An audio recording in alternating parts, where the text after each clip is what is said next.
สบายดีนี่ก็มาแก้ฮ้อนเนาะฮ้อนหลายฮ้อนหลายแก้ฮ้อนด้วยมะนาวเจียวปลาแดกบ่ต้องเว้าหลายสำหรับบ่าวข้าวผัดยัดแดก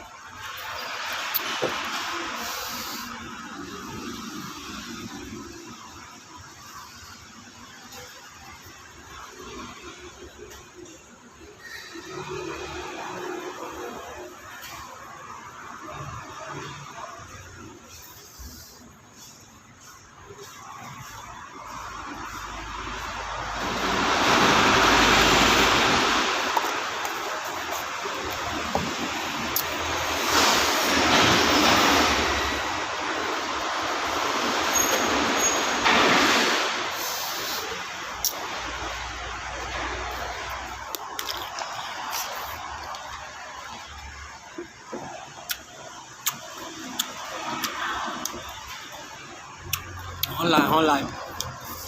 แก้ฮ้อน